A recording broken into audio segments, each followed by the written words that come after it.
Okay जी। सो हमारे पास जो हमने एडिट वाला जो हमारा पेज है, इसको थोड़ा सा आपको करना पड़ेगा। ये देख लें, अभी ये जो आपके सामने आ रही हैं चीज़ें बस इतनी होनी चाहिए और इस तरह से होनी चाहिए। एक तो ये आपने टैग चेंज करने हैं। यहाँ पे कुछ और डिस्क्रिप्शन में भी ये लिखा हुआ, प्रोडक्ट डिस्क्रिप्शन लिखा हुआ था, लेकिन इसको आपने इमेज डिस्क्रिप्शन में चेंज करना है। ये आप यहाँ से नाम ले लीजिएगा इनके, products.php वाले पेज से। ठीक है, उसके बाद हम इसको जाके अगर रिफ्रेश करते हैं तो हमारे पास, वन सेकेंड, ये हमारे पास अब ओके हो गया है। इसको अगर आप अब चाहें तो आप अपडेट कर सकते हैं। अपडेट करने का कोड ये नीचे सारा इसका दिया हुआ है। यहाँ पे भी अपडेट प्रोडक्ट्स की जगह इमेज कर दीजिएगा, और प्रोडक्ट अंडरस्कोर आईडी की जगह सिर्फ आपने आईडी लिखना है। ठीक है जी। और यहाँ पे अलबत्ता ये भी आपको नाम, ये बाकी सारे हटा के सिर्फ तीन यहाँ पे होने चाहिए। ये आपको पहला होना चाहिए इमेज नेम का, और दूसरा आपके पास होना चाहिए इमेज डिस्क्रिप्शन का, और तीसरा बेशक आपके पास ना हो। और यहाँ पे भी प्रोडक्ट आईडी की जगह सिर्फ आईडी हो, बल्कि नहीं, इधर इधर प्रोडक्ट आईडी पूरा लिखना है, क्योंकि ये हम गेट कर रहे हैं कहाँ से, यहाँ से ऊपर से यूआरएल से हम गेट कर रहे हैं, तो वहाँ यहाँ पे प्रोडक्ट आईडी पूरा हो, लेकिन क्यूरी के अंदर जहाँ जहाँ पे प्रोडक्ट अंडरस्कोर आईडी था वहाँ पे सिर्फ आईडी होना चाहिए। यहाँ पे भी प्रोडक्ट्स की जगह आप इमेजेस लिख दीजिएगा, और उसके अलावा प्रोडक्ट नेम जहाँ पे आ रहा है वहाँ पे आपने देख लेना है कि अपने डेटाबेस में नाम क्या है। इमेजेस के अंदर I M G underscore name है, तो प्रोडक्ट नेम की जगह I M G underscore name, और बाकी सारी चीज़ें इसी तरह से डिलीट करके ये इससे आगे आगे सारा कुछ डिलीट कर दें। सिर्फ हमने दो चीज़ें अपडेट करनी है, नेम और डिस्क्रिप्शन। तो प्रोडक्ट स्टेटस की जगह I M G underscore description, और इसकी जगह प्रोडक्ट स्टेटस की जगह आपने ये नेम की जगह तो नेम ही लगाना है, और डिस्क्रिप्शन की जगह ये आई एम जी डिस्क्रिप्शन, इस वेरिएबल का नाम चेंज कर दें बेशक, और इसको कॉपी करके यहाँ पे पेस्ट कर लीजिएगा। और ये भी वेयर प्रोडक्ट आईडी की जगह सिर्फ आईडी लगा देना है। एक तो ये बात हो गई। और दैट्स इट। ये मैं आपको बल्कि पूरा कोड जो है ना ये चैट में भेज देता हूँ, आपने एज इट इज इस पूरे कोड को आपने अपने इस एडिट प्रोडक्ट वाले, एडिट इमेजेस वाले, नहीं, एडिट अंडरस्कोर प्रोडक्ट्स वाले पेज के अंदर जो है वो आपने इंक्लूड कर लेना है। यानी कि वो वाला पहले वाला पूरा कोड आपने काट के और ये वाला लिख देना है। ये पूरा आपको मैं बल्कि फाइल भेज देता हूँ, शायद इसमें फाइल का ऑप्शन होगा। अरे हाँ, ये फाइल आपको मैं भेजता हूँ। ये आप जो है वो, वन सेकेंड, ये आपको फाइल में भेज रहा हूँ।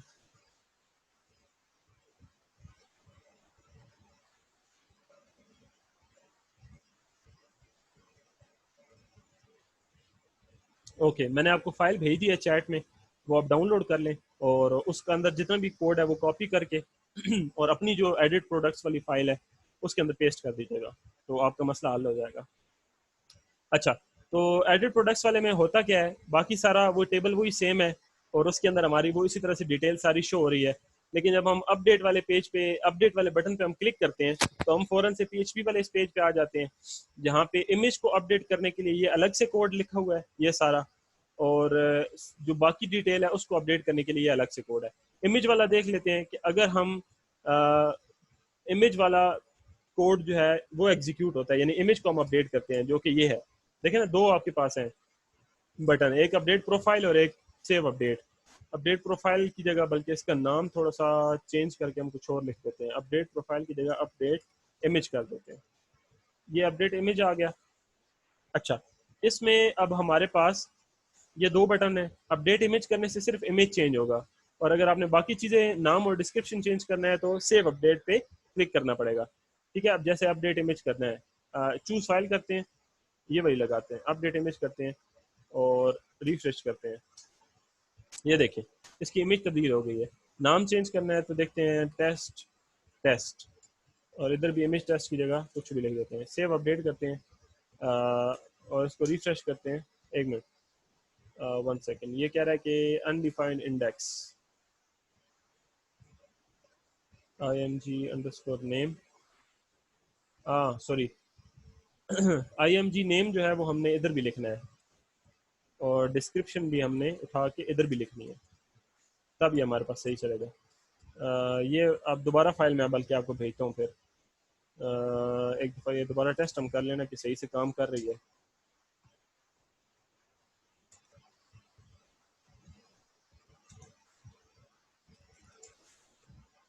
ओके, अब ये हमारे पास मेरे ख्याल से सही से काम कर रही है। तो ये वाली फाइल मैं आपको दोबारा भेज देता हूँ। वन सेकेंड, एडिट प्रोडक्ट्स, ये दोबारा मैंने भेज दी है। आप इसका कोड जो है वो आपने अपना उसमें कॉपी पेस्ट कर लेना है अपनी अपनी वाली फाइल के अंदर। सो ये हमारे पास हो गई। दूसरी चीज़, ये एडिट इस तरह से होती है। डिलीट करने का जो कोड है वो भी मैं आपको दिखा देता हूँ कि अगर हम डिलीट पे क्लिक करते हैं तो क्या होता है। डिलीट वाला कोड जो है उसके लिए हम जाते हैं डिलीट प्रोडक्ट्स, ये कोड है। इसमें सिंपल 2 लाइनें हैं। इसमें हमने लिखा हुआ है कि जो भी प्रोडक्ट आईडी आपको आए यूआरएल बार से, उसको गेट करके और गेट अंडरस्कोर आईडी वाले वेरिएबल के अंदर स्टोर कर दें और फिर क्यूरी लगाई हुई है, डिलीट कर दो इमेजेस वाले टेबल में से जहाँ पे आईडी बराबर हो गेट आईडी के। और गेट आईडी में हमने आईडी कौन सी रखी हुई होगी जो हम ऊपर यूआरएल बार से अचीव कर रहे हैं। और उसके बाद हम कहाँ चले जाए, प्रोडक्ट्स डॉट पीएचपी वाले पेज पे। तो ये सिंपल है, इसमें इतना कोई लंबा चौड़ा काम नहीं हो रहा। अच्छा, ये हमारे पास हो गया। बाकी आपके पास जो ऐड इमेज वाला सफ़ा है इसको भी देख लेते हैं। इस सफ़े का जो यूआरएल है वो है ऐड न्यू प्रोडक्ट। तो वो हम अपना यूआरएल ओपन कर लेते हैं यहाँ से, ऐड न्यू प्रोडक्ट वाला ये है। इसमें बाकी सारी चीज़ें सेम है। इसमें अलबत्ता ये जो नई चीज़ है वो ये है कि यहाँ पे एक फॉर्म बना हुआ है और इस फॉर्म के अंदर हमारे पास मल्टीपल रोज़ हैं और हर रो के अंदर 3-3 खाने हैं। पहले खाने में हमने लेबल लगाया है, अगला खाना खाली छोड़ा है और उससे अगले खाने के अंदर हमने एक वो लगाया है, एक बॉक्स लगाया है, इनपुट टैग लगाया है और उस बॉक्स के अंदर हम नाम पूछ रहे हैं। फिर इसी तरह डिस्क्रिप्शन है, फिर एल्बम नेम है। लेकिन एल्बम नेम के अंदर हमने खुद से एल्बम नेम्स नहीं दिए, बल्कि हम वो एल्बम नेम्स यहाँ पे डिस्प्ले करवा रहे हैं जो कि उस यूजर ने सेव किए हुए हों, जो यूजर इस वक्त लॉगिन है। तो उसके लिए फिर हमने जो सिलेक्ट टैग लगाया है, सिलेक्ट टैग इस्तेमाल होता है कॉम्बो बॉक्स लगाने के लिए। तो सिलेक्ट टैग जो हमने लगाया है उसके अंदर फिर हमने ऑप्शंस को शो करवाने के लिए पीएचपी का कोड इस्तेमाल किया है। क्या लिखा है हमने, इंक्लूड में सबसे पहले तो डीबी वाली फाइल इंक्लूड किया है जो डेटाबेस कनेक्शन वाली है। फिर क्यूरी लगाई है कि एल्बम से सारी चीजें सिलेक्ट करके लाओ जहां पे यूजर आईडी बराबर हो सेशन यूजर आईडी के। सेशन यूजर आईडी आपको मैं बता चुका हूँ। सेशन यूजर आईडी का मतलब है कि जो यूजर इस वक्त लॉग्ड इन है उसकी जितनी भी आपके पास एल्बम में चीजें पड़ी हैं वो लेकर आओ। फिर वो सारी चीजें डॉलर रिजल्ट में आएंगी। डॉलर रिजल्ट से हम उनको अरे बना के डॉलर रो में डालेंगे और वाइल लूप की मदद से एक एक करके ऑप्शन टैग में उसको प्रिंट करते जाएंगे। अब वो 10 एल्बम के नाम हुए तो वो 10 दफा ऑप्शन टैग प्रिंट होगा और 10 के 10 नाम मुझे यहाँ पे शो होना शुरू हो जाएंगे, जहाँ पे अभी ये रैंडम सिर्फ शो हो रहा है। उसके बाद हमारे पास ये इमेज वाला एक रो है, इसके अंदर हमने ये इनपुट टैग लगाया जिसकी टाइप है फाइल। अब फाइल लिखने से क्या होता है, ये बटन आ जाता है जिसको क्लिक करने से आप कोई भी तस्वीर चूज कर सकते हैं। और आखिर में हमारे पास बटन है जिसपे लिखा हुआ रहा है ऐड इमेज। ऐड इमेज वाला बटन है, उस पर क्लिक करने से आपका जो इमेज है वो ऐड हो जाता है। अब उस सारे ये फॉर्म जो है ये आपका सारा डेटा पोस्ट करेगा। अब इसका एक्शन नहीं दिया हुआ, मतलब ये सारा डेटा इधर ही पोस्ट होगा और नीचे ही इसका सारा कोड है। तो वही हम इमेज मंगवा रहे हैं। अब ये सारी जितनी भी ऊपर चेकिंग हो रही है ये इमेज की चेकिंग हो रही है कि इमेज आपका गलत तो नहीं है। अब सबसे पहले ये चेक हो रहा है कि आया इमेज जो है उसका कोई टेम्परेरी नाम हमने सिलेक्ट किया है या नहीं किया, क्योंकि जब आप उसको सिलेक्ट करते हैं तो उसका टेम्परेरी नाम सिलेक्ट होता है खुद ब खुद। अगर वो हो गया है, सॉरी नहीं हुआ, तो एको आ जाएगा, मतलब खाली नाम खाली स्पेस एको हो जाएगी। वरना हम फाइल डॉलर फाइल वेरिएबल में उसका टेम्परेरी नाम सेव करेंगे, फिर इमेज का नाम इमेज में सेव करेंगे, फिर उसमें हम स्लैशेस लगाएंगे। उसके बाद हम उसमें उसका साइज जो है वो डॉलर साइज में रखेंगे और अगर कोई एरर आ गया तो डॉलर एरर में रखेंगे। अगर एरर हमारा 0 से बड़ा हुआ, यानी इमेज को अपलोड करते हुए एक भी एरर हुआ, तो वो हम क्या करेंगे, एक एरर मतलब स्क्रीन पे नजर आ जाएगा कि एरर अपलोडिंग फाइल। और अगर हमारा साइज बड़ा हुआ 10 MB से, तो हमारे पास ये एरर शो हो जाएगा कि format is not allowed. Otherwise हम क्या करेंगे, मूव अपलोडेड फाइल की मदद से जो फाइल हमने चूज की है उसको हम किधर मूव करा देंगे, अपलोड वाले फोल्डर के अंदर स्लैश आगे वही फाइल का नाम, जो फाइल हमने चूज किया है, जो इमेज हमने चूज किया है, और फिर डॉलर लोकेशन के अंदर भी हम वो पूरी लोकेशन सेव कर रहे हैं कि इमेज हमारा अभी किधर अपलोड हुआ है। ठीक है जी। तो वो पूरी लोकेशन जो है वो हमने डॉलर लोकेशन वाले वेरिएबल के अंदर स्टोर कर लिया है। तो मिसाल के तौर पे अगर आपका जो इमेज है वो यहाँ पे अपलोड के अंदर ये पड़ा हुआ है, अगर आप इसकी ये देखें लोकेशन देखते हैं तो ये इसकी लोकेशन है, ये पूरी लोकेशन जो है इस डॉलर लोकेशन वाले वेरिएबल के अंदर स्टोर हो जाएगी। इसी तरह फिर इमेज के जो नाम हमने बाय पोस्ट भेजा है वो नेम वाले वेरिएबल में, डिस्क्रिप्शन इसमें, एल्बम इसमें, स्टेटस इसमें, ये सारे सेव हो जाएंगे। उसके बाद हमने यहाँ पे क्यूरी लगाई है इंसर्ट इनटू इमेजेस, आगे कॉलम्स के नाम बताए हैं और उसको उन्हीं तरतीब से फिर हमने वेरिएबल्स का डेटा प्रोवाइड कर दिया है कि ये कौन कौन से वेरिएबल से डेटा उठा के तुमने इन कॉलम्स में डालना है। और अगर ये सारा काम सक्सेसफुली हो जाता है तो हम फौरन से जो है वो चले जाएंगे अपने products.php वाले पेज पे वापस। सो दैट्स इट, ये हमारा जो कोड है ऐड न्यू इमेजेस वाला है, ऐड एल्बम वाला सेम है तो वो आप देख लीजिएगा। लॉग आउट कर लेता हूँ इसको मैं। अच्छा, इसमें आप देखें ना ऐड न्यू एल्बम पे भी जाके और मुझे यहाँ पे बाकायदा तौर पे चेंज करना पड़ेगा लॉग आउट वाला एंकर टैग, यहाँ पे लॉग आउट डॉट पी की जगह इंडेक्स डॉट पी लिखना पड़ेगा ताकि मेरा ये एरर खत्म हो। ठीक है जी, ये लॉग आउट किया मैंने, इधर वापस आ गया, होम पे चला गया, ये मुझे इमेजेस शो हो रहे हैं। इस मेन पेज का जो कोड है वो आपको मैं दिखा देता हूँ कि वो किस तरह से शो होता है। ये हमारे पास पेज का नाम है इंडेक्स डॉट पी। वापस हम गए मेन अपने उसमें कोड में, ये इंडेक्स आ गया। सबसे पहले तो हमारे पास बाकी सारे पेजेस की तरह लिंक है और हेडर टैग है जिसके अंदर बटन्स वगैरह हैं वगैरह वगैरह। और उसके बाद हमारे पास ये नीचे सेक्शन यहाँ से शुरू होता है, मेन पेज का कोड यहाँ पे है।